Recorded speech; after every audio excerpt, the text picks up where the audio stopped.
Olá a todos, boa noite, sejam bem-vindos a mais um Falando com o Cigano Iago especial de Páscoa. Hoje nós vamos falar sobre a história da Osterbaum, sobre a história da árvore de Páscoa. E eu vou estar contando um pouco sobre a história da Osterbaum. O que é Osterbaum? Mas árvore de Páscoa, da onde vem esse rito? Da onde surgiu essa história da árvore de Páscoa?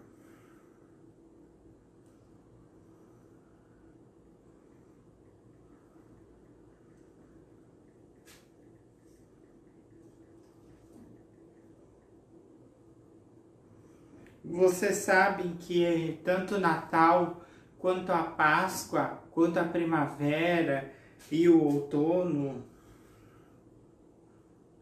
eles estão associados a ritos, a passagens. Então, aqui no hemisfério sul, na Páscoa, nós entramos no outono e lá no norte, na primavera, e no Natal, enquanto eles entram no inverno, a gente entra no verão.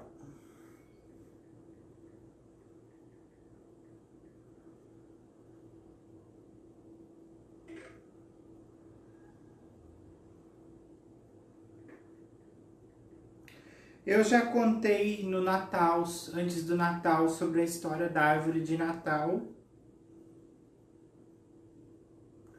né? E a história da Osterbaum, que é a história da árvore de Páscoa, ela foi trazida pelos imigrantes pomeranos. A Pomerânia é uma região da Alemanha que faz divisa com a Polônia. Por muito tempo ela foi um principado. Então, os meus antepassados e os seus antepassados de origem alemã que vieram da Pomerânia, né? E tem muitos deles aqui em Santa Catarina, muitos foram para Cachoeira do Sul, para São Lourenço do Sul, para Pomerode, para São Joaquim, para o sul do país e também para o Espírito Santo. Lá no Espírito Santo existem muitas cidades que foram colônias desta gente, desses pomeranos. Os pomeranos, eles eram um povo que tinha como principal cidade a cidade de Stettin, que fica na divisa, né, do rio Oder com a Polônia. Atualmente, parte da Pomerânia pertence à Alemanha, fica no norte da Alemanha, com divisa com o mar, né, na costa do Mar Báltico e divisa com a Polônia. Esses imigrantes alemães trouxeram a tradição de enfeitar as árvores. E é muito comum aqui na Grande Florianópolis e outras regiões de Santa Catarina e do sul do país a gente ver esses tipos de enfeites. Oestre, Ostera é a deusa da fertilidade, amor e renascimento na mitologia anglo-saxã. Na mitologia nórdica e na mitologia germânica, nós, descendentes de alemães, descendemos desses povos bárbaros. Na primavera, lebres e ovos coloridos eram os símbolos da fertilidade e renovação. Então, a lebre, né? Aqui no sul nós temos lebre, porque nós temos um clima temperado. Então, lá nos Pampas, eu já desde criança conheço lebre.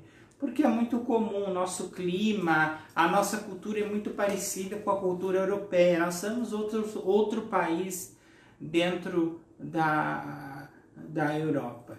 Então, a lebre, ela representa a fertilidade, ou o coelho. Por quê? Porque o coelho é a criatura, ele é um mamífero que mais se reproduz, que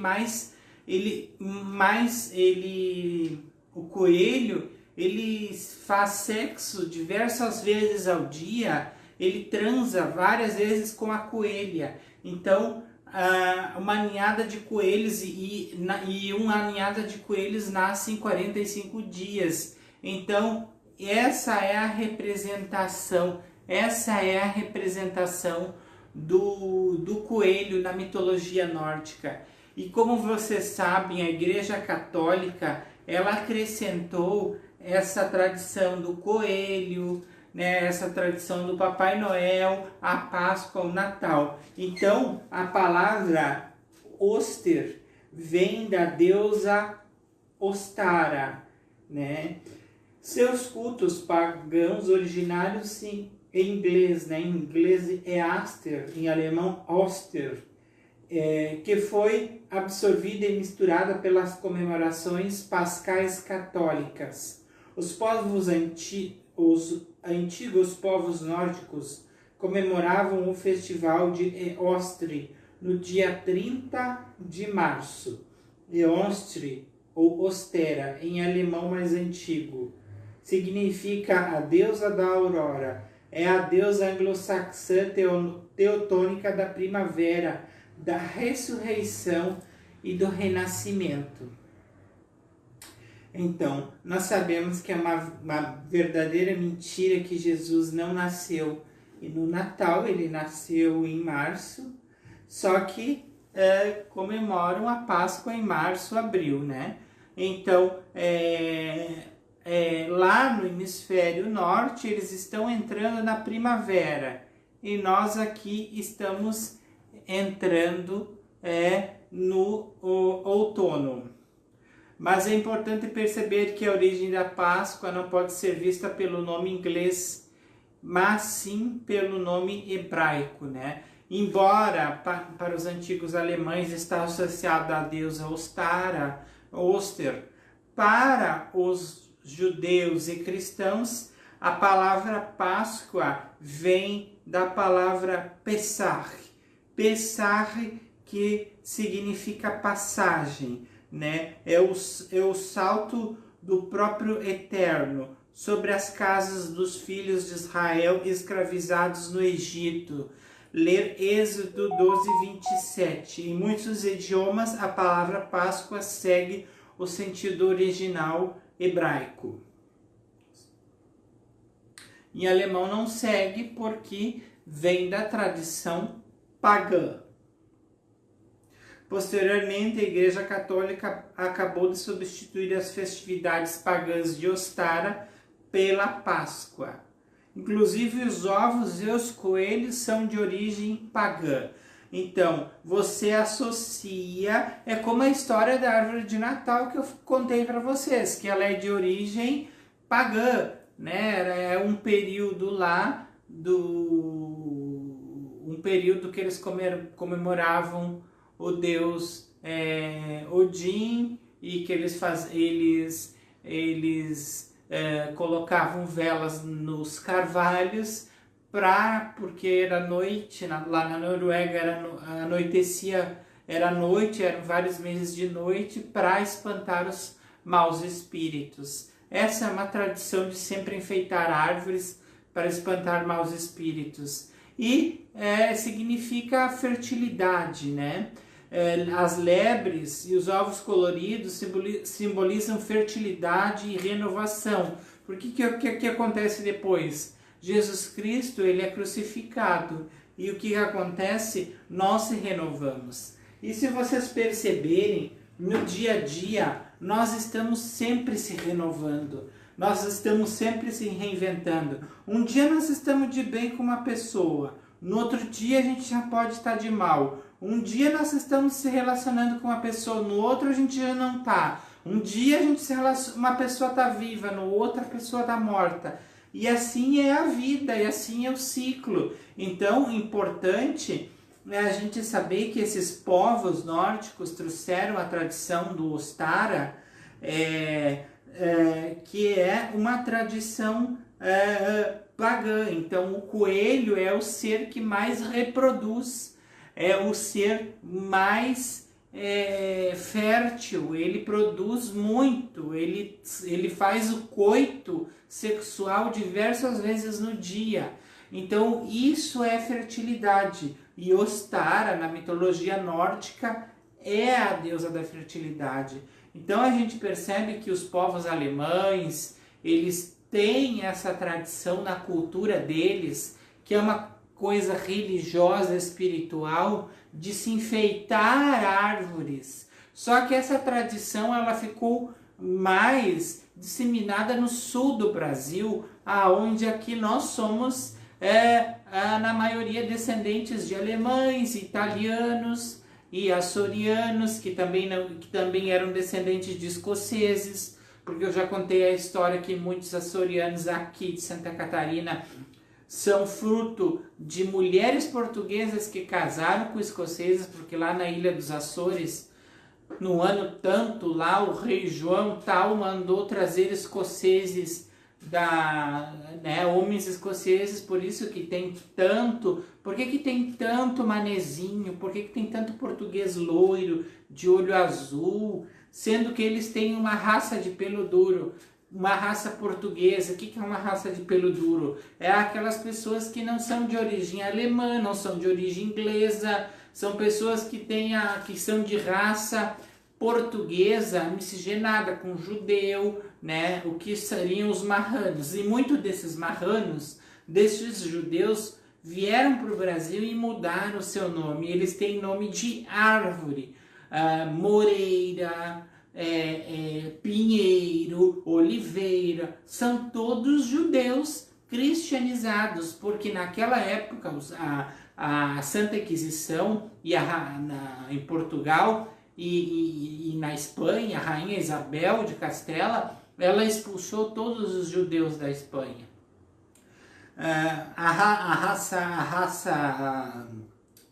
raça espanhola, ela já era uma mistura de povos visigodos, que eram povos germânicos, brancos, com povos brancos subsaarianos, árabes, muçulmanos.